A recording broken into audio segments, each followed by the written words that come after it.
नमस्कार, स्वागत है आपका अशोका न्यूज़ 24 में। आपके साथ हूं मैं अशोक कुमार मौर्य। आइए आज की खबरों पर एक नजर डालते हैं। लोकसभा 78 भदोही के अंतर्गत पूर्व स्वतंत्रता संग्राम सेनानी व एमएलसी बाबू पारसनाथ मौर्य जी, जो पूर्व मुख्यमंत्री मुलायम सिंह यादव के साथ कंधे से कंधा मिलाकर चलने वाले के लड़के कुंवर प्रमोद चंद मौर्य ने सपा प्रमुख अखिलेश यादव के कार्यकर्ताओं की अनदेखी के कारण नाराज होकर उप मुख्यमंत्री ब्रजेश पाठक के समक्ष बीजेपी की सदस्यता ग्रहण की। इस संबंध में कुंवर प्रमोद चंद मौर्य द्वारा दिए गए बयान के अंश। आप इस जनपद के सबसे पुराने सपा के कार्यकर्ता रहे। क्या कारण रहा कि आप आज सपा का दामन छोड़ के बीजेपी का दामन पकड़े? समाजवादी पार्टी के मुखिया के रीति नीति से पूरे प्रदेश में समाजवादी पार्टी के कार्यकर्ता नेता में असंतोष फैल गया, जिसका जीता जागता उदाहरण वर्तमान में लोकसभा चुनाव में सपा मुखिया द्वारा अपने पत्नी और चचेरे भाइयों के अलावा पूरे उत्तर प्रदेश में यादव समाज का कोई भी उम्मीदवार नहीं उतारा, जिसके कारण सपा का जो मूल वोटर है यादव समाज, उसमें भी बहुत असंतोष पैदा हो गया, जिसके कारण सपा की नैया डूबने वाली है, जिसको मैं स्वतः पिछले 8 अप्रैल को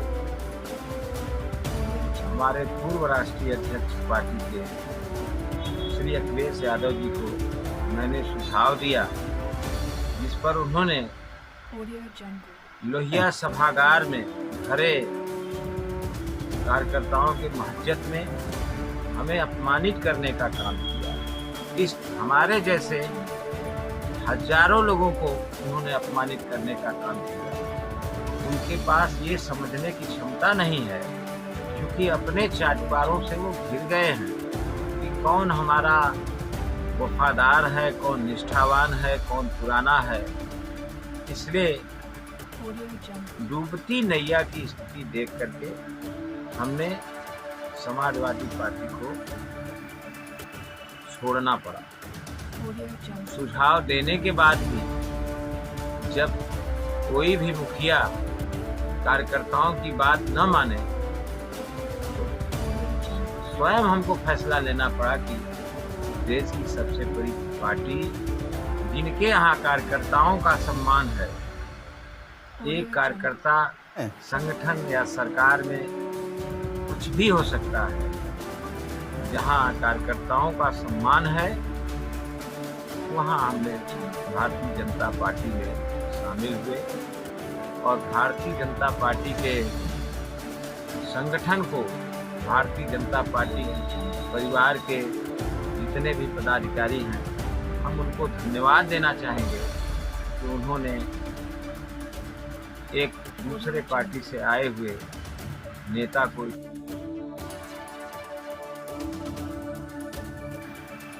आप ये बताएं कि भदोही 78 में जनता को आप क्या संदेश देना चाहते हैं?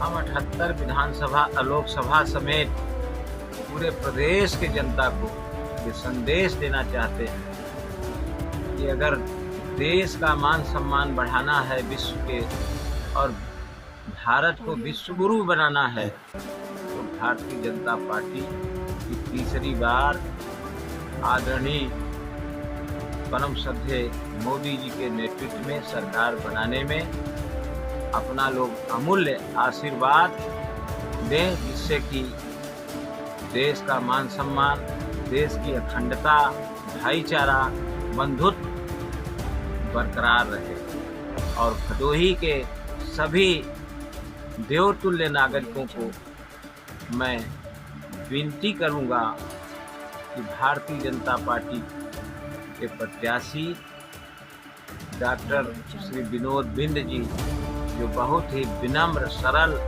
और बहुत पुराने समाज सेवी हैं, जिनके रग रग में समाज सेवा भरा हुआ है, उनको भारी बहुमत से चुनाव जिता करके श्रद्धेय विश्व के नेता आदरणीय नरेंद्र मोदी जी के हाथों को मजबूत करें। धन्यवाद।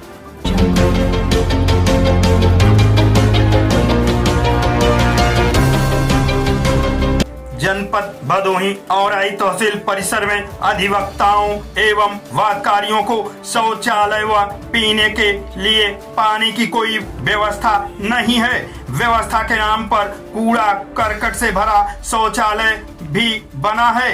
नल की पाइप भी लगाई गई, जिसमें पानी की आपूर्ति ही नहीं की जाती है। सबसे बड़ी बात यह है कि उसी तहसील परिसर एवं कार्यालय में उप जिलाधिकारी समेत आला अधिकारियों का हमेशा आना जाना लगा रहता है, किंतु मूलभूत सुविधाओं पर किसी भी अधिकारी की नजर तक नहीं पड़ती है। बताया जाता है कि औराई के बार एसोसिएशन के नेतृत्व में कुछ दिन पूर्व अधिवक्ताओं ने एक बैठक किया था, जिसमें तहसील की दुर्व्यवस्था पर विशेष चर्चाएं हुई। बार एसोसिएशन के महामंत्री रमाकांत दुबे ने कहा कि तहसील परिसर में एक भी शौचालय नहीं है, सब कूड़े करकट से भरे हुए हैं। इस भीषण गर्मी में अधिवक्ताओं एवं वादकारियों को पानी के लिए हैंडपंप पर जाना पड़ता है, जबकि पाइप लाइन बिछा कर नल लगाया गया है, किंतु नल से पानी की आपूर्ति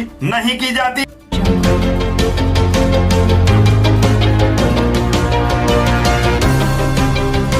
उत्तर प्रदेश प्रयागराज स्वच्छ भारत मिशन को आईना दिखा रहा शाह पीपल गांव। चुनाव सामने आते ही खुलने लगी 5 वर्षों के नेताजी की पोल। 20 वर्षों से स्वच्छता मिशन के मद्देनजर 20 रुपए भी खर्च नहीं किए गए। जहां पर एक तरफ केंद्र व राज्य में चल रही सरकार के द्वारा स्वच्छता अभियान को लेकर भरे मंच पर छाती ठोककर संपूर्ण भारत को स्वच्छ कर देने का दावा और समर्थकों द्वारा वकालत करने में कोर कसर नहीं छोड़ी जाती, वहीं दूसरी ओर असल में जमीनी हकीकत क्या है, आइए हम आपको दिखाते हैं। मामला उत्तर प्रदेश एयरपोर्ट थाना अंतर्गत शाह उर्फ पीपल गांव का है, जहां एक पुराना तालाब सफाई के अभाव में भोले भाले ग्रामवासियों के लिए प्राण घातक साबित हो रहा है। बताते चले कि प्रयागराज के इस गांव की गलियों से लेकर घरों के अंदर तक इस दलदल रूपी तालाब का कहर झेलना पड़ रहा है। बात यह की जाए, देश की भविष्य कहे जाने वाले स्कूली बच्चे बच्चियों की इसी तालाब के किनारे से होकर गुजरना पड़ता है, जिसे लेकर अभिभावकों में एक डर का माहौल बना रहता है। इतना ही नहीं, 20 वर्षों में न जाने कितने बच्चे बच्चियों समेत नौजवान और बूढ़ों को नर्क रूपी तालाब गांव की गलियों में बहने वाले कीटाणु युक्त गंदे पानी की वजह से आए दिन अनेक गंभीर बीमारियों से जूझते नजर आते हैं। सावधानी हटी और दुर्घटना घटी जैसी कहावत यहाँ चरितार्थ होती है। नजर उसी वक्त से आने लगती है जब बरसात की पहली बूंद का संपर्क शाह उर्फ पीपल गांव में स्थित तालाब के साथ पूरी बस्ती में साल के 365 दिन बदबू की सौगात देने वाली और बीमारियों को जन्म देने वाली खुली हुई नाली से होता है। तालाब नाली रास्ता के साथ सांप बिच्छू अन्य जीव जंतु से आतंकित ग्रामीणों ने क्या कुछ कहा, सुनने के लिए आइए रुक करते हैं गांव के लोगों से। शाहपुर पीपर गाँव। तो ये अभी गांव में है कि अभी ये जो नगर निगम लग गया है? नगर निगम लग गया भैया, 1 साल से लग गया है। हाँ।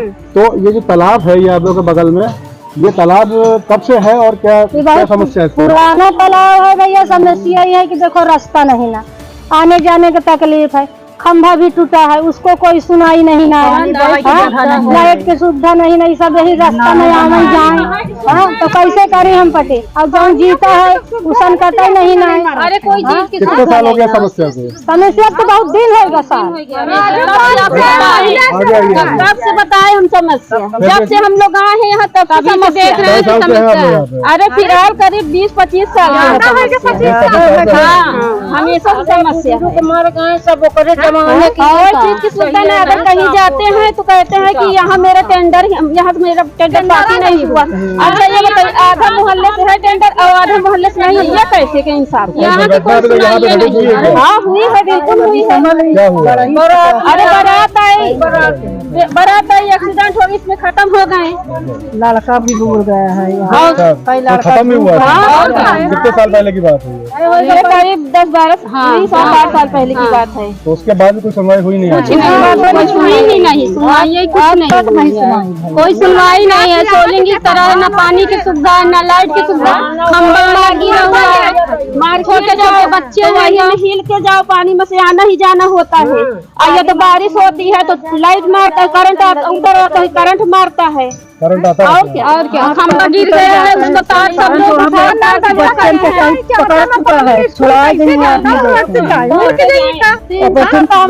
खतरा हो चुके हैं। कौन रोड से जाए, कौन रोड से आए? स्कूल ही पहुंचा दो। आना जाना है, यही रास्ता, मेन रास्ता यही तो आने वाली समस्या है।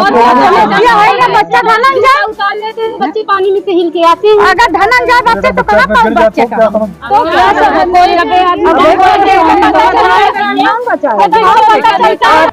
जिसके चलते तालाब ने दलदल जैसा रूप ले लिया है, एक गंभीर समस्या का रूप धारण कर लिया है। इस तालाब से पूरे गांववासी परेशान हैं। स्कूल से आने जाने वाले बच्चे इन तालाब से होकर ही गुजरते हैं, जिससे उसमें गिरने की आशंका बनी हुई है। आज से कई साल पहले 2 व्यक्तियों की इसी तालाब में डूबकर मौत भी हो चुकी है। जरा सी सावधानी हटी और दुर्घटना घटी जैसी कहावत यहाँ चरितार्थ होती नजर आती है। स्वच्छ भारत मिशन के अवधारणा को तार तार करता यह तालाब गंदगी का पर्याय बन चुका है। बरसात के मौसम में तो यह समस्या और भी खतरनाक हो जाती है। सांप बिच्छू जैसे खतरनाक जंतुओं का खतरा बना रहता है। कई बार इस तालाब से सांप निकल करके ग्रामीण के घरों में घुस जाते हैं।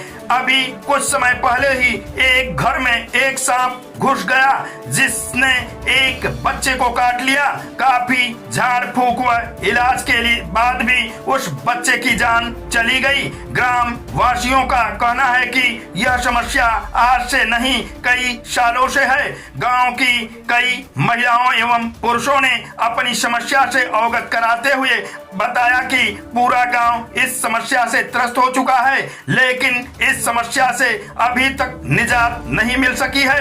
गंदगी के कारण कई तरीके की बीमारियों ने भी जन्म ले रखा है, जिसमें डेंगू, मलेरिया आदि जो मच्छरों से होने वाली बीमारियां प्रमुख हैं। आज की फटाफट खबरें समाप्त हुआ। फिर मिलते हैं ऐसे ही बेबाक खबरों को लेकर। तब तक के लिए नमस्कार।